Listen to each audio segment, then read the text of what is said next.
Bismillahirrahmanirrahim. This is Azhar Iqbal addressing to you from University of Management and Technology, serving as a lecturer in School of Media and Communication Studies.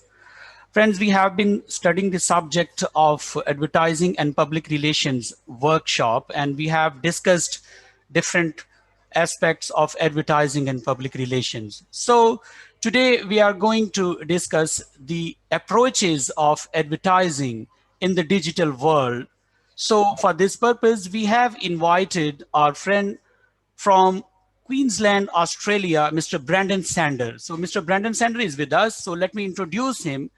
Mr. Sanders is a seasoned professional with the wealth of experience in helping businesses across Australia to grow through integrated marketing and advertising.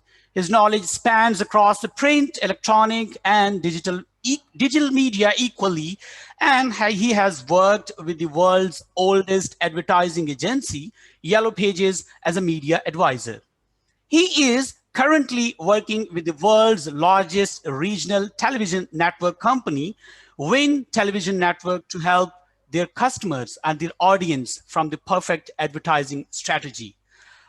Fun fact about our friend from Australia, Mr. Sander, is he is a licensed commercial pilot as well. So if we will have a lecture on civil aviations or something like that, so we will invite him again, but now try to learn something about advertising in digital world. So Mr. Brandon, welcome to School of Media and Communication Studies, UMT Lahore. Over to you, please. Thank you very much for the introduction. That was very generous of you. Thank you so much.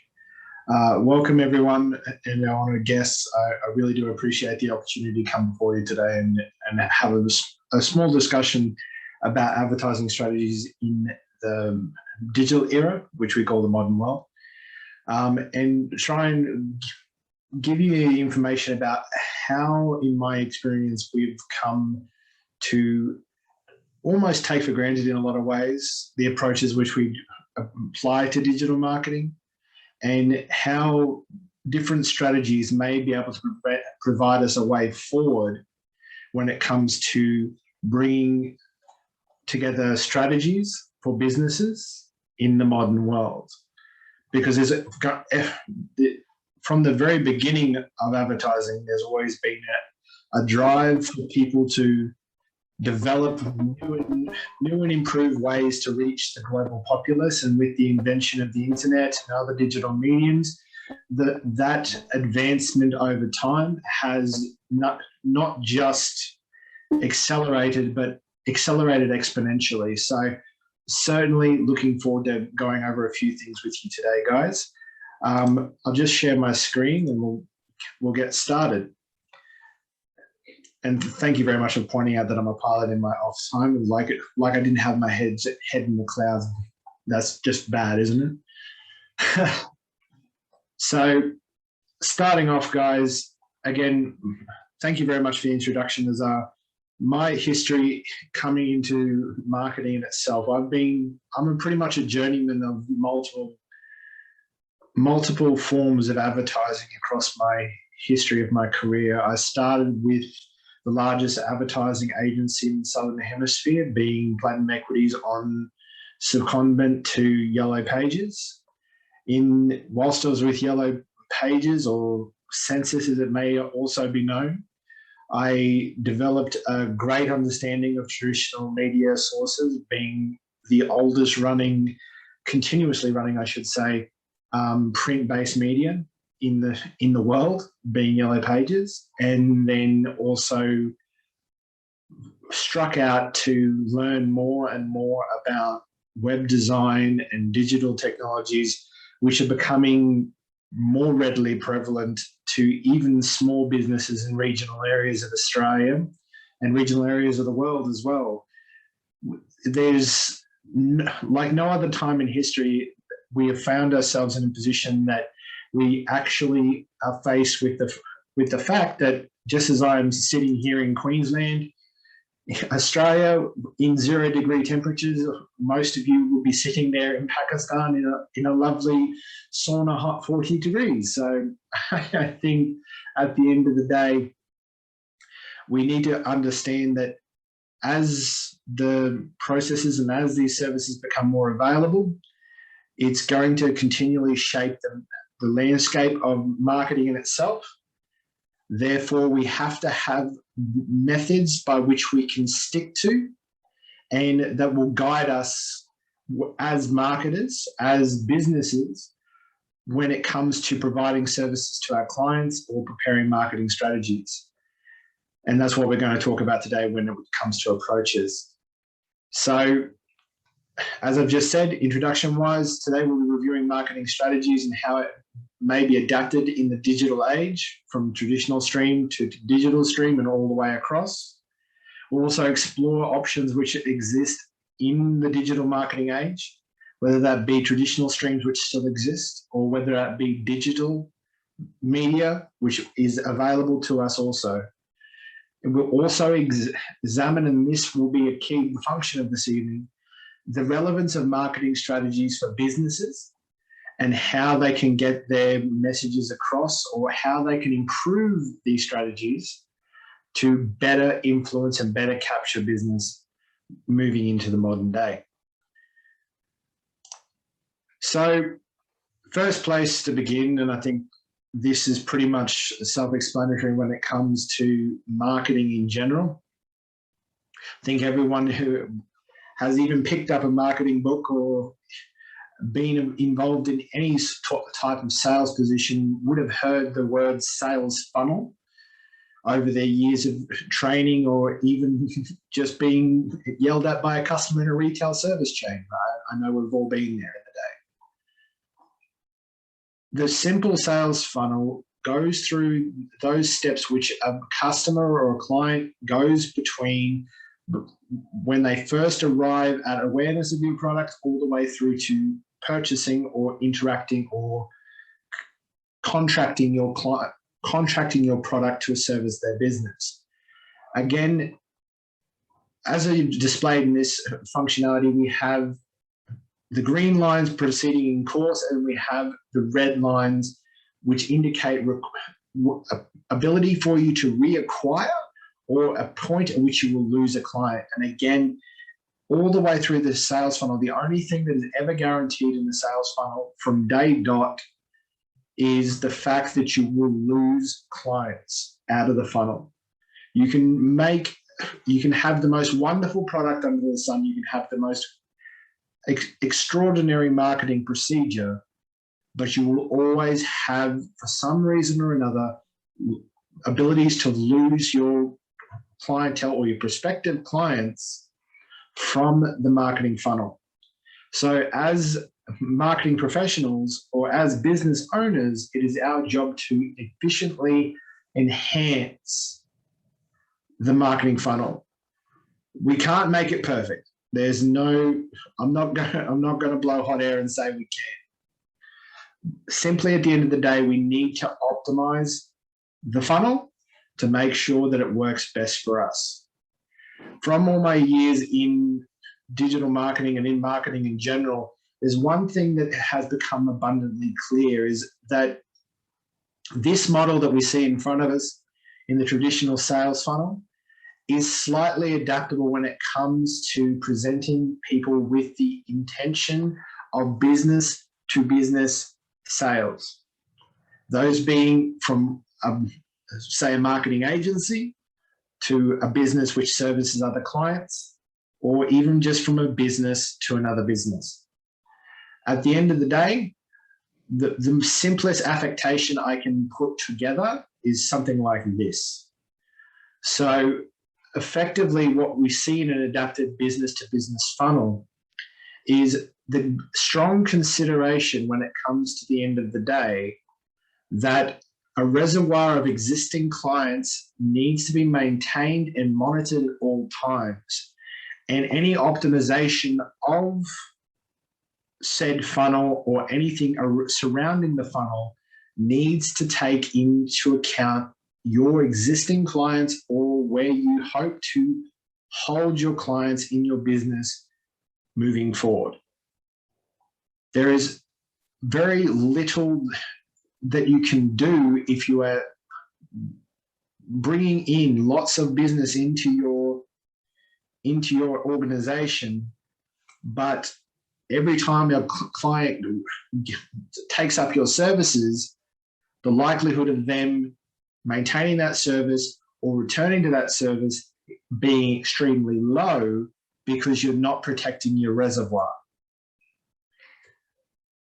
What we like to call this in very basic speak here in Australia are thieves and burglars. These can be people, they can be other businesses trying to take business away from you, competitors otherwise. It can be environmental factors, such as what we experienced last year in the economic downturn around the world and ups and downs since, where businesses have either gone out of business, they have come back with new ideas, new processes, and all the likes. So we need to make sure we're insulating that against anything that may come for our businesses. And again, as a marketing professional or as a business professional, making sure that we monitor that and we optimize that as well as our incoming funnel means that we will actually succeed far more than if we were just to consider getting as much business into your existence than any other time in the world. So does anyone have any questions about that part so far? I should say, well, because it is an important part of the conversation. I mean, participants would have written something and they will Okay. bombard at the end of your lecture. Okay, right here. So, sorry, I just thought it was a nice time, but sorry, that's fine. So, moving forward in terms of advertising in itself, here in Australia, we have very definitive definitions when it comes to passive advertising and active advertising, which is mainly seen as the two breakdowns of any advertising source of where you can apply it to. So in some cultures or business cultures, you'll see a very, very segmented idea of passive and active advertising, where passive advertising is just passive advertising. Active advertising is just active advertising. From my experience working with businesses all over Australia and all over the world, something is starting to become abundantly clear on the daily is that the coexistence and the co-working of passive and active advertising and how they cross over with each other is exceptionally high. And if we go to simple factors of passive advertising, such as in the most basic sense, it is letting possible customers know that you are an option for their interaction. And then you apply something like active advertising, where it is a point at which someone can contact you. If we look at general sources, such as like a billboard or the likes, either digital or in reality, many of those sources will include elements of both sides of the advertising chain. So whilst it is good to define passive or branding-based advertising and active or acquisition-based marketing, that is becoming more and more of a clouded field, for lack of a better sense. The other point that I want to make abundantly clear when it comes to these sources is a lot of cultures in business will try and define word of mouth as somewhere in the passive and active advertising stream. And I'm sure everyone in business has used the words word of mouth or a variance of that before. And it's become more and more clear over the time that word of mouth as itself exists in a state which is superficial to any of the standard marketing means. It affects every source of marketing in one way or another, but it is itself ill-defined if it is placed under a passive advertising source solely or placed solely under an active advertising source. It is exceptionally powerful as well. I've seen businesses grow from small little industries with barely 10 to 15 customers to serving thousands of customers a week here in Australia simply by moderating their word of mouth. And again, with the invention of or innovation of new digital constructs, I should say, such as social media advertising and other forms of interactive marketing in digital space, word of mouth is becoming more and more important to get right. So it certainly is something that is ill-defined under the old standard of passive and active advertising. So it is truly and firmly my belief that it exists as a singular entity in the marketing scheme. Streams of advertising, when we break it down, there's two main streams, and this goes for any business in itself. Two main streams of advertising, one being traditional. So for those people in this lecture under the age of 30, I can actually just say that I fit on that banner, thank goodness. And those would be the ones that you most likely grew up with. So the ones where your parents would have used when you were at home. So billboards, print media, all those kind of things. And I'll have a list of it in one of my next slides. Digital media is that which has happened effectively in the last 10 years. The invention of search engines and websites and the readiness and availability of said mediums has really driven an explosion in the mediums of digital advertising and making it such a great force to drive forward the marketing scheme of things. The only thing that needs to be monitored, though, is especially when you're talking about countries where you have defined barriers between metro living. So here in Australia, for an example, we have the East Coast J-curve, which is Brisbane, Sydney, and Melbourne, where everything operates in a different scheme. Because once you step outside that J-curve, is effectively like taking your marketing strategy back 5 to 10 years. And it is rather dramatic when you do so. Again, when it comes to marketing, it is important to know who you're working with, where their business is located, and how their business operates.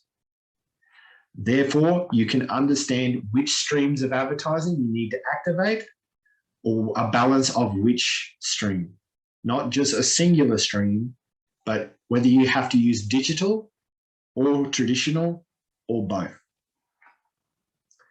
So some examples, again, I keep word of mouth in the slides. It's something that it's been used against me too many times in marketing acquisitions for it not to be front and center in this speech today.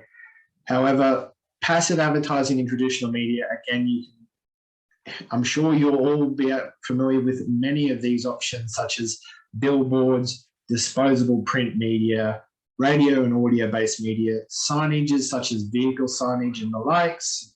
I don't know the last time I didn't drive down the street and saw a plumber's van or Uber Eats delivery vehicle with some sort of signage in it. And again, we also move through to the mainstream media with being television or display media, that excluding digital or online media at that period and point in time. Active advertising, again, is media which gives us a direct connection to a business. So again, phone books, so they have the phone number there. So someone picks up that phone book, the highest likelihood is they are well into the funnel and they're at a point where they can actually purchase with the business. And again, we'll refer to this a bit later on, but again, you'll see the importance of active media when it comes to those later stages of the funnel. And now we come to the modern day, the ones that our children will often pick up far quicker than we did, and the options that are continually growing by the day. Again, I was only just speaking with a colleague of mine today who was talking about his company launching a new form of digital marketing come 3 months' time. So again, we possibly will have a new form in the next 3 months. So again, rapidly changing. So again, as you may see in this list, passive advertising is very similar to previous traditional media, just moved into a digital forum or digital media, such as the online. And active advertising, again, is very similar to the original traditional media, but in a digital form. Again, these formats, again, just the same as the traditional format before them, they interact, they cross over, they coexist in the state of passive and active to differing degrees. And again, also superfluous to this, we have word of mouth sitting outside the digital options as well.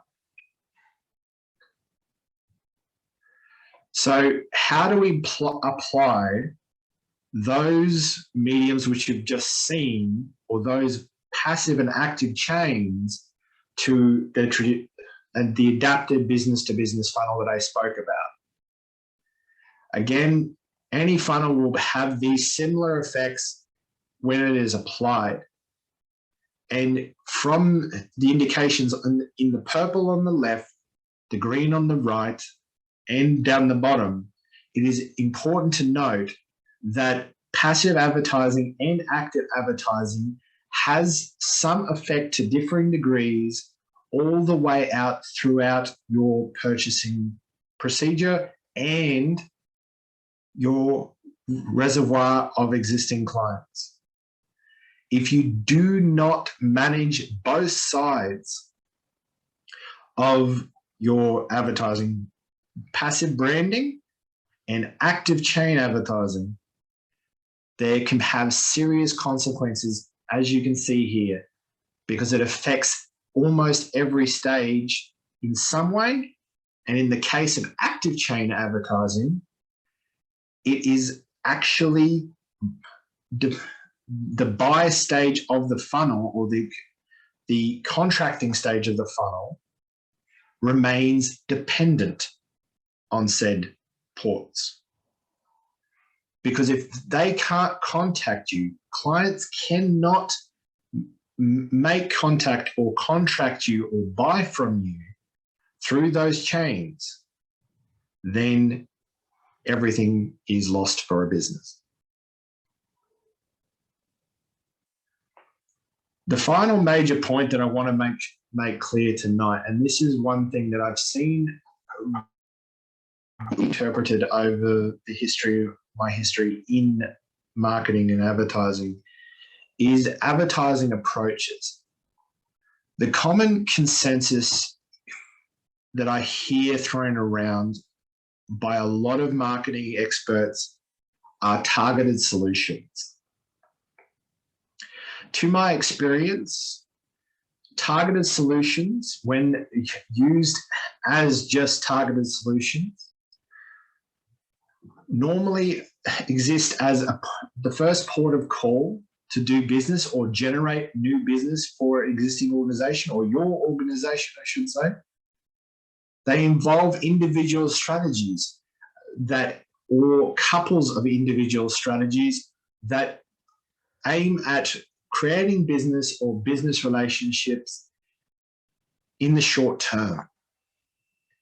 They often find themselves hung up on KPIs or metrics which can lead to excessive churn with clients if those metrics are not developed correctly, or if those metrics and KPIs are not set correctly.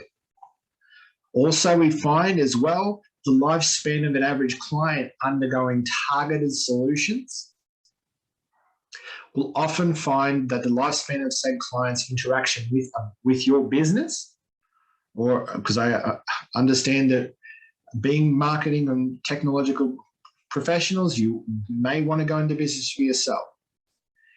But the lifespan of targeted solutions tends to be quite an amount shorter than other options we'll also discuss.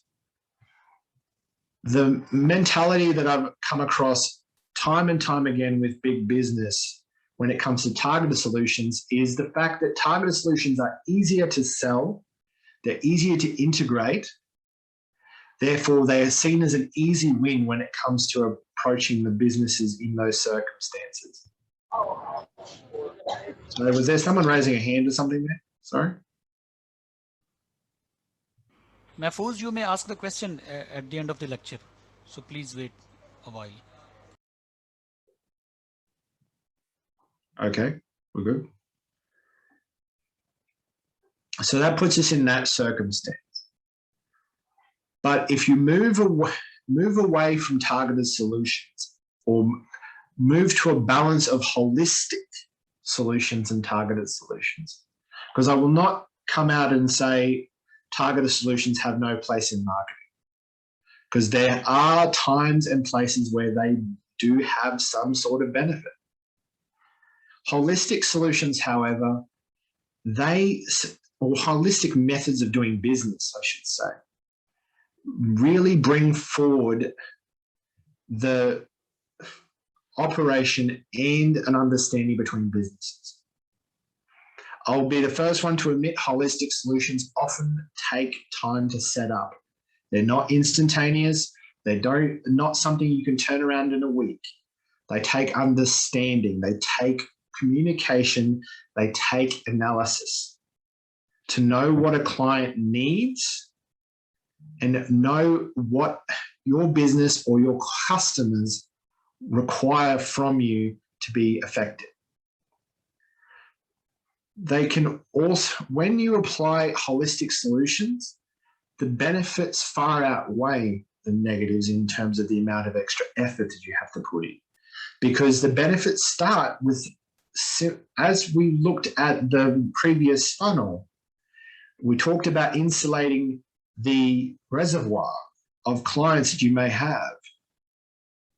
If you apply holistic solutions to your operation, that reservoir is naturally more reinforced, more insulated against interlopers or against thieves and burglars taking your clients away from you. Also, it places the customer or clients or your customers and clients in a position to remain far more flexible with you and also far more flexible with their outcomes.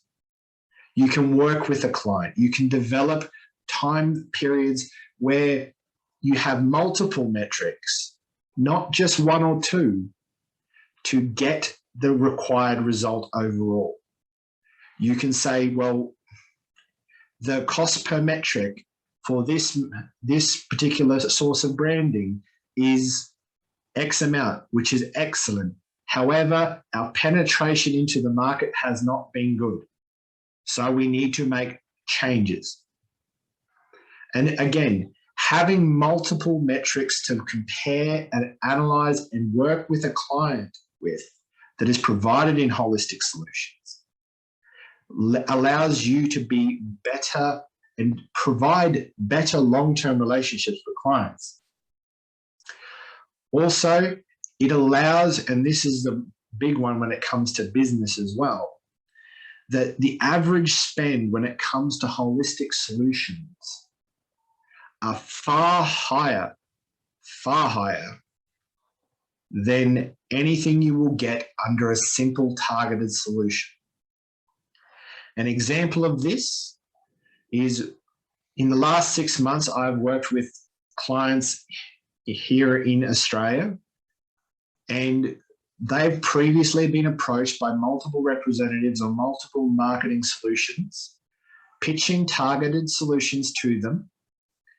And each and every time that person approached them, they either made it to them and got stopped, or if they succeeded, then their expectations of the results soured the relationship very quickly, often within the first couple of months, and that customer did not progress any further with that business. However, in the last 6 months since first interacting with this client, I have taken this client using holistic business practices from their first integration with mass media, both digital and traditional streams, and taken them now to a point in the company where they far outspend anyone else under a standard traditional metric of a targeted solution. And from where they first begun with my operation to where they are now, that person, or business I should say, has increased their spend 15 times. So that, for mine, is a perfect example of the differences and the benefits of having a holistic overall approach and towards solutions and towards your business at the end of the day. And the simple question from everyone in this lecture today is, which method would you prefer if you were a business engaging someone, and also if you were a business trying to engage other businesses? Which one do you think would give you more benefits? Which one do you think will make sure that the key parameters of the adjusted business-to-business funnel, both the efficiency of the funnel and the security of your reservoir, which would leave you with better options? Or the balance of solutions, what balance of solutions would be best for your business? So just as we're finishing up, guys, because I understand we're running close to 30 minutes, today we've reviewed marketing strategies and how it may be adapted to the digital age. And hopefully you have learned something from a tried hand in the Australian marketing system. We've explored options which exist for digital marketing and also traditional marketing as well. We've examined the relevance of advertising approaches in the last part of our lecture, both holistic and targeted thought patterns or solutions or options, and how both clients and suppliers and how they may best both be supplied or applied in the digital era. Before I get to the questions, guys, there's two things that I always keep up my sleeve, and I've always kept either in the front of my notebook when I'm visiting clients, or when I feel like this marketing game is too complex just for one person to think about. These two thoughts probably are some of the most simple, but often some of the ones that make me laugh when I think about how clients and businesses interact with marketing. One is from Henry Ford, probably what one would consider the forefather of modern industrialism. If one is to stop advertising to save money, it would be like stopping your watch to save time. Again, think of that as you will, and I'm more than happy to answer questions on the point. But again, that is a quote that was given to me on my first day as a marketing recruit back many years ago, and I still have it stuck inside the front page of my journal to this day. The second quote came to me not so long ago when I was lucky enough to work with TJ Chalveen herself. She very politely or impolitely in her way called me to the side one day and said, Brendan, in advertising as in life, there are three options you can have at any one period and point in time. You can have your option or your product to an excellent standard. You can have it cheap, or you can have it fast. The reality of life is, unfortunately, you can only ever have or achieve two of these purposes at any one time. So hang the thought of it, figure out what you want, and make the decision based on that. And again, if we apply that theory across many of the thoughts and the options which we do, even going shopping downtown on the weekend, you can see that those theories come into play. You look at the difference between a high-end furniture shop and a low-end furniture shop. A low-end furniture shop will be cheap, it'll be fast, but the standards of said shop will most likely not be to an excellent standard. But if you want something to be fast, get done quickly, to be to an excellent standard, the expectation in modern society, in a lot of cases, will be that it's not going to come at a cheap price. If anything varies from that, we will find that often someone's trying to sell you snake oil at that point. But again, I really do appreciate you guys hanging around for the 30 minutes, or just over 30 minutes. I appreciate you guys saving up questions. I saw someone was already trying to raise their hand, so I'm looking forward to answering any questions you may have. And thank you very much for listening, guys.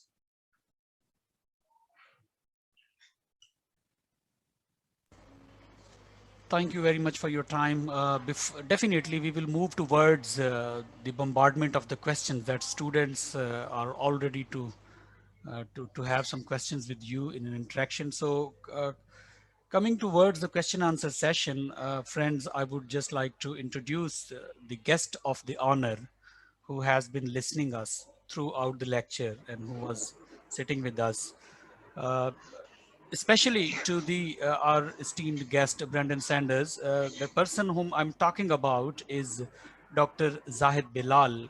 He's currently working as a head of department in the Department of Communication Studies, University of Okada.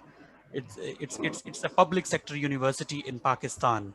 So Brandon, Dr. Zahid Bilal has been teaching and supervising to the hundreds of the successful professionals who are working in different advertising agencies, in PR firms, working just like me in universities as a teacher and trying to deliver their lecture best. So he's the inspiration to the many of the professionals in journalism, media organizations, professionals, reporters, news anchors, and advertising experts like you. So I would like to request our very honorable and esteemed guest of honor, Dr. Zahid Bilal, to have few words with us, and then definitely we will move towards the question answer session. So Dr. Zahid Bilal, please. Thank you very much for your appearance. Thank you very much. First of all, I'm very thankful to you, Azhar Iqbal, and I'm thankful at the same time to the Brandon Sander, whose wonderful lecture about the advertising approaches in digital era was very briefly, precisely, and he highlighted those areas which are we are talking about these days in this digital world. So I'm very happy, Azhar Iqbal, you are doing a great job, and you are actually bridging the gap that was sometimes back. We were thinking about it, that we belongs to this part of the world, and there is that part of the world, and we cannot reach to that part of the world. So thank you, and thanks to the Brandon Sander. You also have bridged this gap. So you were not in Australia, but you were here in Pakistan and with Pakistani students. So I enjoyed it a lot, and I hope our students will be a beneficiary of this.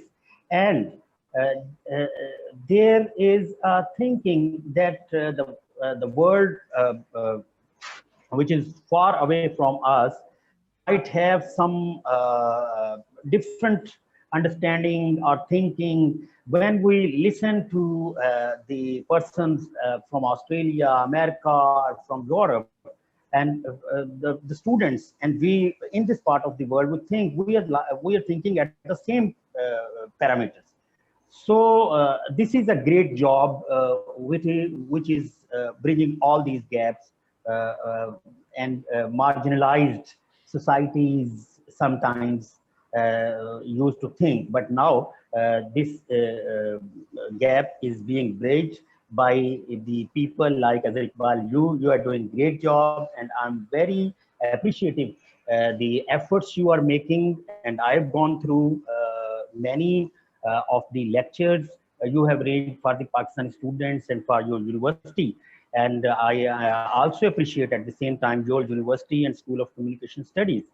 And the people like you are here for the departments, for the universities, and who have the vision, who make the things done this way. And I hope in future you will continue this, and this will definitely will broaden our horizons and will be benefited from all of this.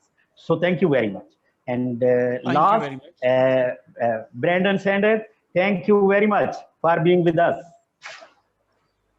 Thank you very much, sir.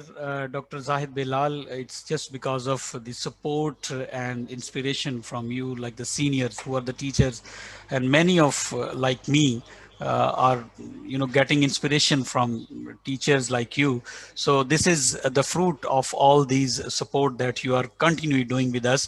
So thank you very much, Dr. Zahid Bilal, Head of Department, University of Thank you. Okada in Communication Studies Department. He was talking with us. Now we should move towards the question answer session.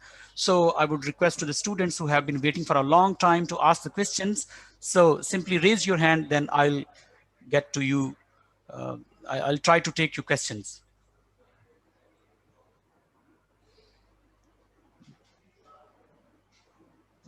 Okay. Anza Ejaz is first of all who wants to ask a question. Anza, uh, please. First of all, sir, thank you so much for your valuable time and lecture, of course. I would like to ask, can you please shortly explain the difference between active and passive advertising? Thank you. No trouble. So effectively, if you want to differentiate between the two, passive advertising is that which continues or expands the brand of a business or of a object being sold. So passive advertising. So think of I was drinking a can of Pepsi before, and Azar called me on it. So even across international borders, you see the circle with the red and blue in it. That is a brand. So anywhere that appears is effectively a passive form of advertising. Active forms of advertising are which points that connect a business to its customers. So if a source of advertising has a direct correlation, such as buy from us now, call now, here is our phone number, check out our showroom today kind of effect, that would classify it as active chain. So if you think of it, active forms of advertising are that which directly connects a consumer or one business to the supplier or another business. Does that make sense, Anza? Yeah, it does. Thank you. Okay, thank you, Brandon, for addressing the question. Next one, I think, is Maheen Hashmi is raising her hand to ask a question. Maheen. Hey, and thank you so much, sir, for the great lecture with us. My question is that in Pakistan, where a social media manager or a marketer works for $150 a month, the agency or company where he's working asks to advertise with link for sponsor advertising. Please do tell us something about how we can work perfectly in a such condition. Can I rephrase the question because there was a connectivity problem? Actually, what I understood, she wants to ask a question from Brandon because in a country like Pakistan, wherever a digital marketer or a professional who is working for a digital marketing or digital advertising, he or she is being just paid just $150, maybe $200 a month, and the company is demanding just to advertise the products and services, whatever they are trying to advertise, but they are not paying for the sponsor advertising, which needs a lot of money. Of course, it needs even the money more than their salaries, whatever they are getting. And without paying the sponsor advertising, how is it possible to work perfectly in these kind of conditions, like, in underdeveloped countries like Pakistan? Am I right, Maheen? You want to ask this question? Yes, sir, you are right. Okay, so Brandon, please. That's a really interesting question, mate. Thank you very much for asking it. When it comes to producing Facebook advertising and social media advertising, digital advertising, there is always going to be a cost and a tariff applied to those advertising ports by the businesses that provide the services. So, as you were mentioning, Facebook takes their lion's share. Google does the same thing with their pay-per-click. At the end of the day, if businesses are going to start engaging with funding in areas where they can pay digital marketing agencies a sum of money, it needs to become that they're providing services outside of the traditional lines. So in my experience, and I'm just talk about profitability of certain aspects here. If, for instance, I'll just talk Google's side for a moment, if that's okay, Maheen. Is that okay? Yes, sir. Thank you. Thanks a lot. Yeah, no trouble. When it comes to Google, right? If a business here in Australia, if they engage and do a business, provide a Google pay-per-click service to another business here in Australia, the only way they make money is by putting a tariff on, or putting a margin on top of the amount that they're paying Google for the ads directly. Even here in Australia, we're not processing, we're not getting any discount to the rates that we're being charged by Google. So Google is still taking a lion's share. Even in the case of the biggest marketing company in being Yellow, Census, that I used to work for, the margin they would charge on top of a Google Ads campaign was roughly about 30%. So if you charged a client $1,000 for a campaign, you would have 30% of that would be what you took home, and $700 of that would go to Google directly. How we make that different is we change the services, we change the operation, we change the dependence of these businesses on services which are so reliant on the Google or the Facebook page structure. We move away from, and this is not uncommon here in Australia, move away from using Facebook ads and move to a content management system. So you talk with businesses and you engage those businesses of saying, okay, we look at what Facebook is charging you for your ads. Yes, they put an impetus on, or put an importance on, the quality of your Facebook page. If you want to get better performance out of your other Facebook ads, then what we would advise is for you to contract our agency to undergo optimization of the Facebook page or of a website in the case of a Google campaign.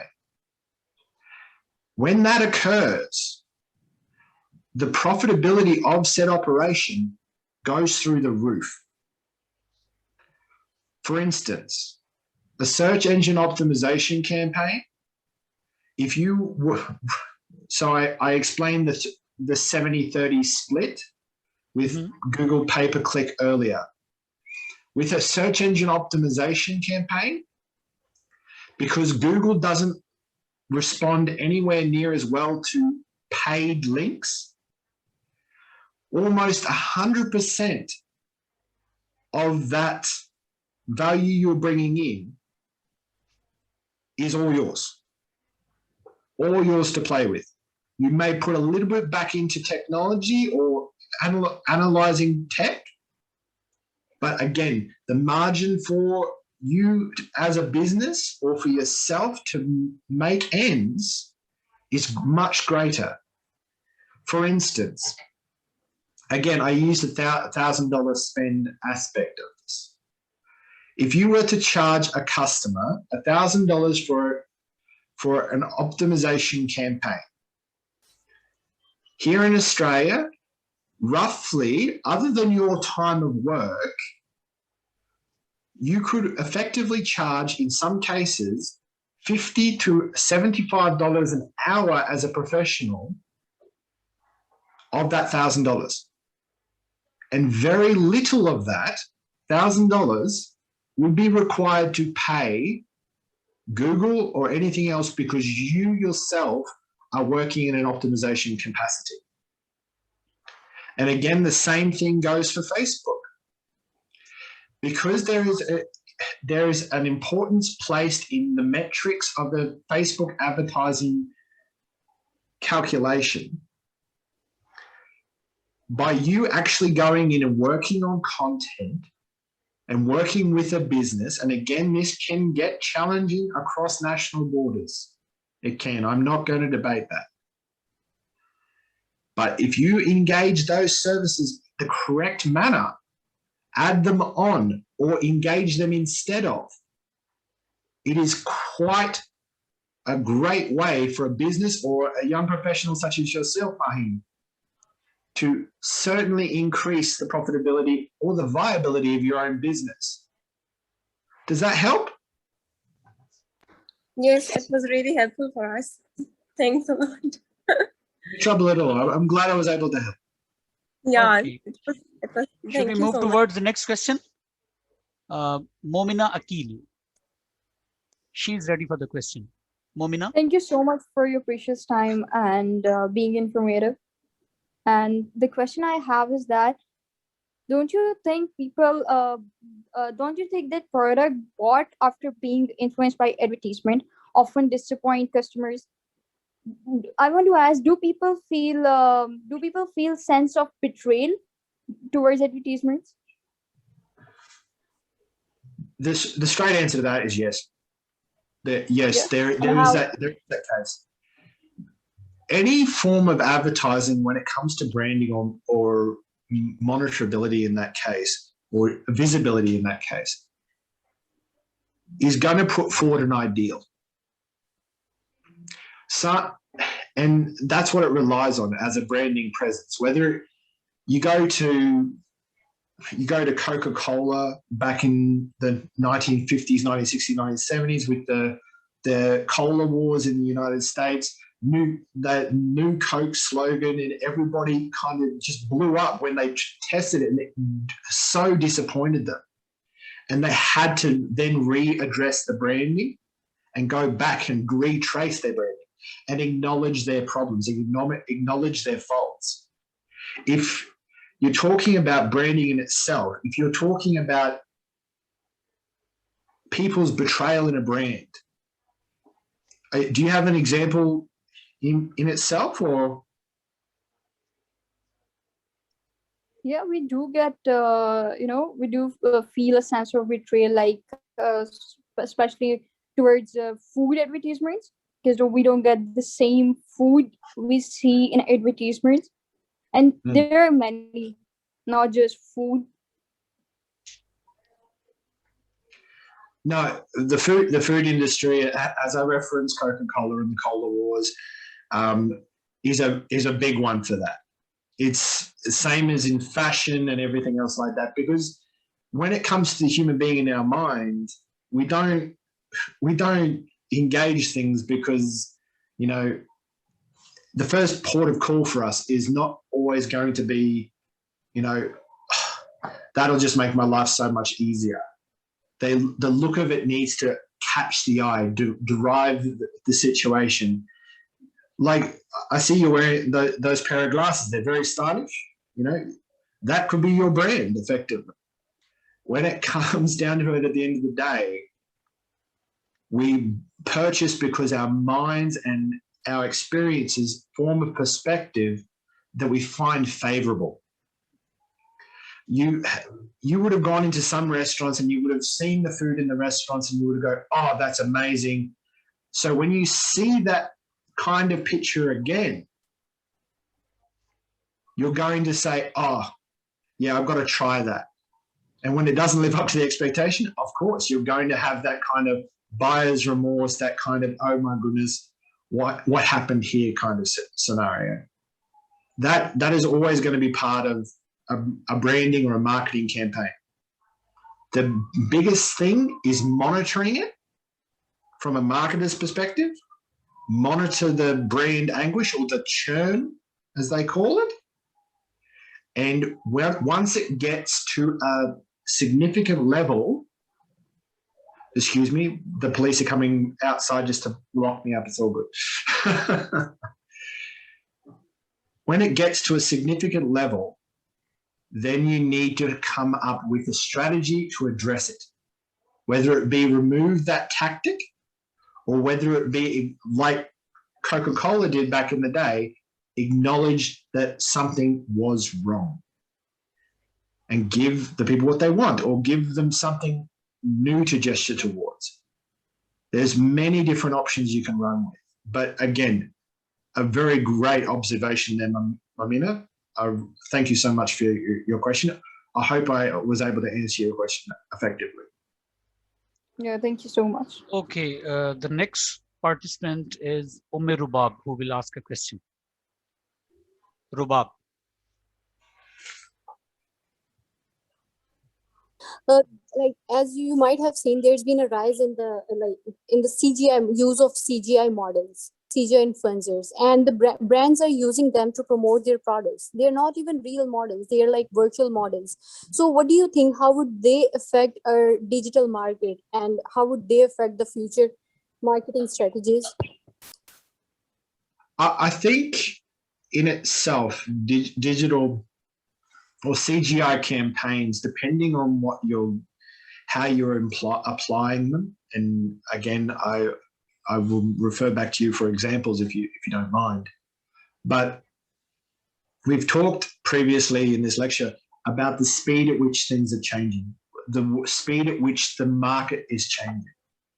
And again, CGI integration for models, for designs, for ads, for content, I would see as something that would greatly enhance the speed at which campaigns can be turned around and therefore give businesses a higher level of adaptability However, that does present a double-edged sword, going back to what Maheen said earlier about the price put on to onto campaigns and everything else like that. If there isn't significant man hours applied to these aspects, there is often the expectation from clients that, say, if you previously had to take 3 weeks to make a campaign with models and all these other kind of things, and now you can do it with CGI, again, the excess margin, which would possibly skew back to paying wages and increasing the standard of living of the people doing the hard work, could possibly be further undermined at that point. Does that help? And do you have some examples that may have to work in that?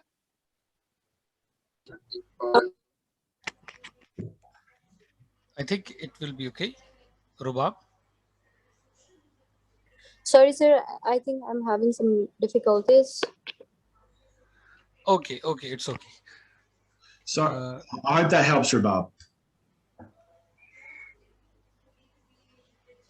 Sorry, I couldn't hear you. Can you repeat it? Yes, we can hear you. Sir, I was not able to hear what you said. So can you repeat your sentence, please? The last one. Yes, we don't want to go all night. Effectively, CGI is a double-edged sword. So whilst it can bring down the cost of campaigns and allow campaigns to turn around quicker, which allows businesses to be more adaptable, it can also have a negative effect on the businesses providing the services, because it reduces the amount of areas where they can recoup cost. Therefore, it may be expected in cultures where there previously has been expectations of workers to take lower pay or lower recuperation from said efforts, for that to be driven lower instead of actually going higher. So I appreciate your question, Rubab, and I think it's certainly something that a young marketing professional such as yourself should be considerable of the future. Okay, thank you. I think we will have our last question. There was Mr. Imran, if I'm not wrong, who was requesting to ask a question. Imran, do you hear me?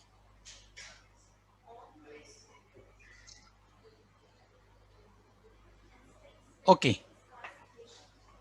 So consider the Umer Rubab's question as the last question. So I would just say thank you very much. I have a Sure. question. Can I ask? Okay. Sure, sir. Sure. Brandon Sandon, I want to ask about, in terms of the share of digital marketing. In Pakistan, the total share of digital marketing is said to be around 16% go to the digital advertising, and around 20% go to the television, and the remaining audio and to the other areas. So what's your observation in your Australia and other parts of it? What's your observation? Because here people are saying, and some surveys are revealing that around 2023, 50% share will go to the digital marketing in Pakistan too. So here is a bright future for the digital marketing too in Pakistan. So what's your observation about this? And thank you so much for your question, sir. It is very much a pertinent question in modern day.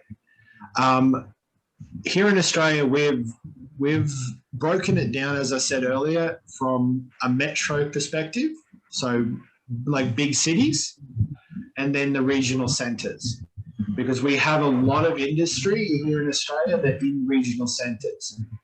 When it comes to balance between digital and traditional media in city centres, we can often see balances of media spend of digital versus traditional of 80, 20, 90, 10, in that range. It's significant, the difference between the two, especially in metro section, because with the readily available nature of most services in metro cities, they need to have a service which is instantaneous or near to that can respond to those needs. Again, that is more prevalent in a metro area. In regional centres, that falls much back into skew. So in terms of separation, previously we've seen traditional media versus digital being about 60% traditional and about 40% digital. And now that is actually starting to swing back towards the similar notions of metro markets, but not anywhere near as quickly as originally thought. Does that answer the question, sir? Thank you. Thank you. Thank you. Okay, I think without this question, this lecture was incomplete. Now I'm satisfied myself too. So thank you very much, Dr. Zahid Bilal, and especially thank you, Brandon Sanders, for having a very nice session with us. And I hope so. We shall not stop here, and we shall not, confine to this only lecture, and we'll try to ask you again and again for teaching our students your skills of advertising, and we will try to have a benefit from your experience. And of course, Dr. Zahid Bilal, this is not the first and last lecture and session with us. We will not spare you, and we will keep continue, and we'll keep catching you again and again. So thank you very much, all the participants. Thank you for the facilitator, Mohibul Hassan. Thank you very much for all the facilitation, and thank you for the students who actively participated and make this session successful. So see you again. Thank you so much. Thank you. Thank you. Thank you, Brandon Sanders. Thank you, Iqbal. Thank you all. Thank you. Goodbye. Thank you for having me.